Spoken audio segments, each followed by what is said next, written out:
Alle anstrengelserne er nu overstået, og I har lov til at hvile lidt på laurbærrene. Jeg har gået rundt hele den her uge i takt med, at I er blevet færdige, og glædet mig med jer over, at det hele er vel overstået. I har været trætte, lettede og glade, og enkelte med tårer i øjnene er bare lettelse over, at presset nu er væk.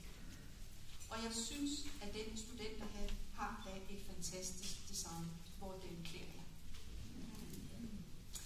Uanset hvad I vil videre, så er jeg helt sikker på, at de 3 år, I har været her på AG, har efterladt et helt særligt minde hos jer. Jeg håber, tror, det er et minde om en god tid. Med kammeratskaber, som måske bliver til livslange venskaber, og med lærere, som I har sat pris på undervejs, og vil sætte endnu mere pris på efterhånden, som I får brug for det, som de har lært jer. For et par uger siden tog jeg selv rejsen tilbage til den gang, jeg blev student. Jeg var til 40 års studenterjubilæum. Og ja, det er jo en lidt blandet fornøjelse med sådan nogle jubilæer. Fantastisk sjovt at høre, hvad de alle sammen havde valgt at bruge deres liv på, og utroligt så gamle de andre var blevet. Men det er jo en anledning til at tænke over de år, der er gået, og over de år, der er tilbage. At hvad vil jeg med dem? Helt som I gør nu. Og sådan er vores situationer jo ikke væsensforskellige, selvom de er parallelt forskudt 40 år. I sidder jo også lige nu og overvejer, hvad I vil med jeres liv, og tænker samtidig på, hvad I lægger bag jer. Og jeg kan tænke, at alle mennesker har godt af lige at tage det op til overvejelse indimellem. Hvad har jeg med mig, og hvor vil jeg hen? Det var dejligt at se mine klassekammerater igen, for det er betydningsfulde år i ens liv, dem man tilbringer på gymnasiet. Mine klassekammerater, de havde valgt forskellige baner. Nogle var sygeplejersker, der var et par læger, nogle ingeniører, nogle lærere, en fysioterapeut, en jurist og en tømrer. Der var ingen af mine gamle klassekammerater, der havde fortrudt, at de gik på gymnasiet. Heller ikke dem, der kunne have gået en anden vej gennem uddannelsessystemet for at blive det, de nu var blevet. Var tømmerens studentereksamen for eksempel spildt? Nej, på ingen måde. Der er masser af ting, man kan bruge hver studentereksamen til. Man opnår indsigt og fordybelse i både det uendeligt små og det uendeligt store. I noget så forskelligt som forestillinger om liv og død, samfundsopbygninger, sprog, klimaforandringer og tyngdekraftens betydning for livet på jorden. Man bliver klogere på sig selv og på andre og på verden. Udsyn og indsyn i magt og meget. Noget er direkte anvendeligt, andet har man med sig som baggrundsviden, perspektivering og inspiration.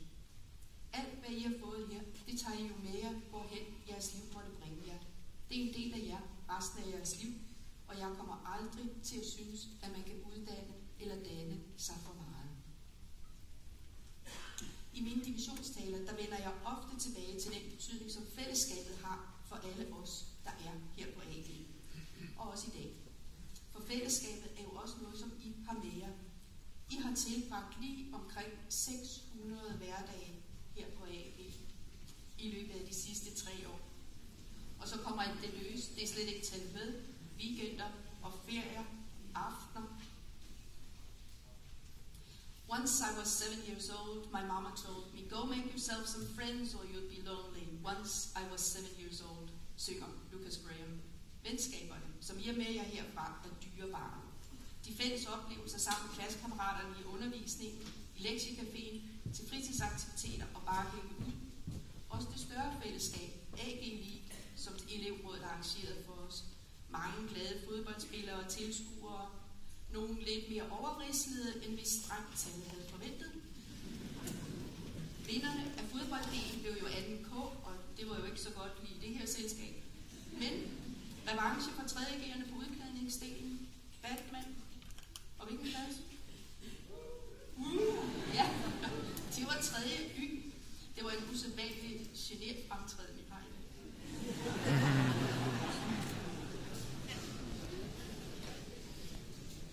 Men I husker også nok den sidste skoledag, som var en dejlig dag med glade elever i feststemning og en genial vinderfilm fra 3.R. Det var næsten som om, der var nogen, der var svinde. spillegalade elever hele natten, langrand og pister i Norge for 60-70 idrætselever, talentaftener og musicalen Askerrock, hvor det blev helt klart, at charme, selvtillid og lækkert hår og fup og fiduser ikke kan give succes i livet. Man skal faktisk kunne noget og øve sig. Og det har været en fornøjelse at kunne sidde på mit kontor og høre jer gøre netop det til langt ud på eftermiddagene, enten det er musical eller lektier. Gallafesten med alle jer stolte forældre som tilskuere, og årets andre fester med øl og dans og kyssen i kronen. Elevcaféerne, især den sidste, hvor så mange af jer blev ramt af vemod og fik blanke øjne. Mange af jer har også deltaget i et endnu større fællesskab, været med til at løfte et socialt ansvar. Allerød Kommune har som mange andre kommuner modtaget flygtninge, og jeg blev så stolt af jer, da 46 AG-elever i løbet af et par dage meldte sig til vores projekt AG-elever læser dansk lektier med unge flygtninge her på AG. Mange af jer har trukket et stort læs. Der var også elever, der arrangerede julebanko i december, hvor 300 AG'ere mødte op og indsamlede 15.000 kroner til julemærke hjemme, og der er både blevet indsamlet tøj og holdt loppemarked på jeres initiativ. Virkeligheden er rykket tættere på os alle sammen, med folkevandringer bort fra krig, ulykke og fattigdom. Det bliver så tydeligt, hvor meget vi har. Forskellene i de omstændigheder, vi lever under her i verden, er blevet sværere at overse. Det er udkant over for udvikling. Det er det delte Danmark og den delte verden. Der er dem, der har og kan, og der er dem, der ikke har og ikke kan. Senest tydeligt beskrevet i programmer på DR en syg forskel, som viser forskellene bare i vores lille land. 10 års forskel i levealder og børn, der dør af kroniske sygdomme i nogle områder, sygdomme, som man ikke dør af i andre. Forpligtelsen til at gøre en forskel må ligge hos den, der har styrken, mulighederne og evnerne. Og det er jo dig. Du, som sidder her i dag med huen på. Hver og en af jer har noget at byde på. Hver og en af jer kan gøre en forskel, og vi forventer det af jer. En forskel i det små og det nære, eller i det store og fjerne, men en forskel. I skal selvfølgelig forfølge jeres egne drømme, og vil komme af omveje og vildveje frem til et mål, som I måske slet ikke havde set, inden I startede turen. Og turen starter jo lige om lidt. Vognene er lige ved at køre frem. Og som sædvanligt har jeg læst en slags stile, og jeg bliver så imponeret over, hvad jeg kan. Ingen skal komme og sige, at I ikke har fået noget ud af jeres år her. Vi, der holdt 40 års jubilæum, nåede jer ikke til sokkebrød. Lad ikke nogen bilde jer ind, at I ikke er dygtige og kompetente. I den dygtigste årgang, vi har inviteret her fra AG, med et samlet gennemsnit på 7,9. Det er fantastisk.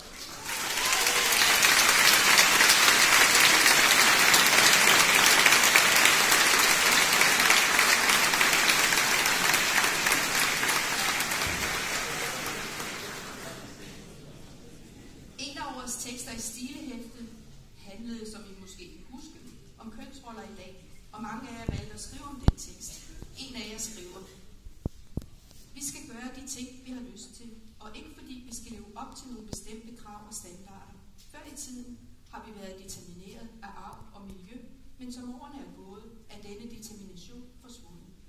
I dag har vi muligheden for at foretage os stort set, hvad vi har lyst til. Vi har muligheden for at udleve os selv. I stedet for at finde ud af, hvad der hører mænd og kvinder til, og forsøge at definere kønsroller, har vi i dag muligheden for at bestemme, hvad der hører os selv til. Og sådan er det jo. I har frihed til at finde og være jer selv, udleve jeres egne personlige drømme, sætte jer individuelle mål og forfølge dem, og er jeg sikker på, at I også har vilje og lyst og evner til at gøre en forskel for os alle. Sæt jer nu ned en stille stund, når I har fået festet igennem, og overvej, hvad er det så lige præcis, jeg har med mig, og hvor vil jeg gerne hen? Og jeg siger høj på turen, og jeg siger, vi har tillid til jer, og vi har brug for jer til lykke.